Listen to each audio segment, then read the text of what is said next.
काटलाची भाजी आहे। याला काही ठिकाणी काटलं म्हणतात, काही ठिकाणी कटरोला म्हणतात, वेगवेगळ्या ठिकाणी वेगवेगळी नावं असतात। ही भाजी वेलावर येते, ही रानामध्ये असते। ही कातकरी लोक जंगलात वगैरे फिरत असतात, ती लोक ही भाजी शोधून आणतात। ह्याची आपण घरी वेलही करू शकतो गच्चीवर वगैरे, त्यामुळे मी तुम्हाला त्याच्या बियाही दाखवते। ते जास्त तयार झालं की असं आपोआप फुटतं। हे बघा, ह्या बिया एक 15 दिवस आपण चांगल्या वाळवून घ्यायच्या आणि त्यानंतर आपण घरी सुद्धा ह्या बियांचं उत्पादन करू शकतो। ह्याचे औषधी गुणधर्म खूप आहेत। ह्याच्यामध्ये जास्त प्रमाणात कॅल्शियम मिळतं। आपल्याला ही निदान आठवड्यातून 2 वेळा तरी ही भाजी खावी, कारण नंतर ह्या पावसाळा गेल्यानंतर ही भाजी मिळत नाही। ही मुंबईला बऱ्याच ठिकाणी ही भाजी विकायला येते, दादरला येते, ठाण्यामध्ये येते। ही भाजी जरूर करून खावी। ही काटलं बाजारात पाव किलो, अर्धा किलो अशावरही येतात किंवा कातकरी लोक येतात, ती वाट्यावरही विकतात। आता ही काटलं आपण सुरुवातीला स्वच्छ धुवून घ्यावी, तर त्याच्यामध्ये असं एक काटेरी हे असतं, त्याच्यामुळे आतमध्ये काय घाण वगैरे अडकली असेल तीही निघून येते। त्यानंतर आपल्याला ही फक्त अशीच साफ करायची आहे, ते बघा, बाकी काही नाही। आणि चिरताना आपल्याला हे काढून टाकायचं आहे आणि ती बारीक चिरून घ्यायची।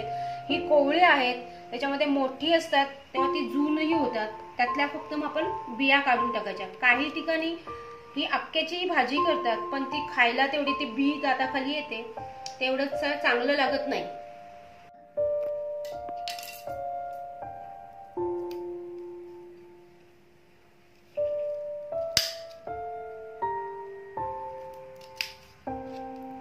हे कोवळ्या असतील तर त्यातल्या बिया आपण घेतल्या तरी चालतात। ह्या आता जून आहेत, त्या काढून टाकायच्या।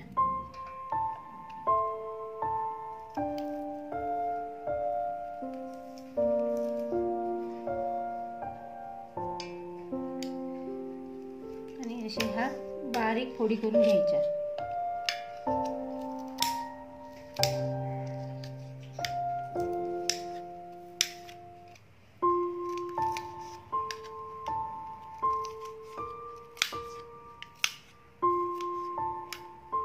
अशा प्रकारे ही आपली सगळी काटलं मी चिरून घेतली आहे। चिरायच्या अगोदर मी 3 ते 4 वेळा स्वच्छ धुवून घेतली होती। चला तर मग आपण रेसिपी करायला आता सुरुवात करू। आपण आता गॅसवर भांडं ठेवलंय, मी 3 ते 4 चमचे तेल ओतून घेते। या भाजीला तेल थोडंसं जास्त घालायचं। तेल तापलंय, आता त्यामध्ये आपण लसूण टाकून घेऊ।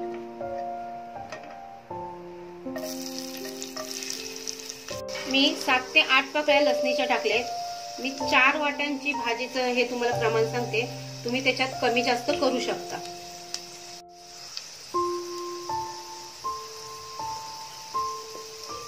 एक चमचा हिंग टाकते,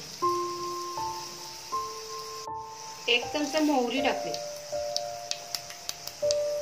लसूण चांगले लाल झाले, मी इथे मोठा कांदा चिरला होता तो टाकून घेते। कांदा आपण जास्त लालसर करायचा नाहीये, साधारण परतून घ्यायचा आहे। आणि त्यामध्ये आता आपण एक चिरलेला टोमॅटो टाकून घेते मी। त्यावर आता 1 चमचा हळद टाकते। त्यावर आता मी 2 चमचे तिखट टाकते। ते आता आपण चांगलं असं परतून घेऊया।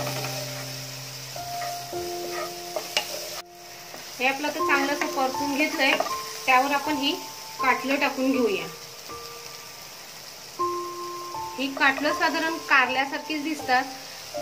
जून असतील तरच त्याच्या बिया काढायच्या आहेत, नाहीतर काढायच्या नाहीयेत। आणि वरूनही असं ते तासून वगैरे काही घ्यायची नाहीत, पूर्ण आपण कारली घेतो तशीच ती घ्यायची आहे। याच्यामध्ये आपल्याला खूप प्रमाणामध्ये फायबर मिळतंय, कॅल्शियम मिळतंय, त्याच्यामुळे ही भाजी आपण अवश्य करून खा। या भाजीमध्ये पाणी न घालता झाकण ठेवायचं आणि मंद आचेवर आपण 5 मिनिटं शिजवून घेऊया। 5 मिनिटं झाले, आता ह्याला चांगलीशी वाफ धरली बघा।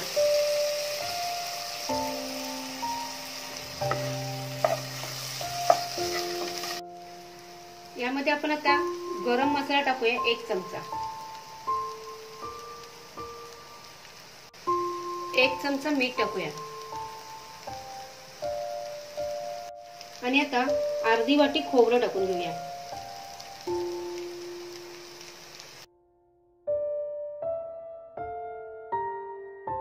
भाजी आता चांगली परतून घेतली, परत आपण 2 ते 3 मिनिटं अशी झाकण ठेवून शिजवून घेऊया। मध्ये मध्ये जर आपण 1-2 वेळा परतून घेऊया।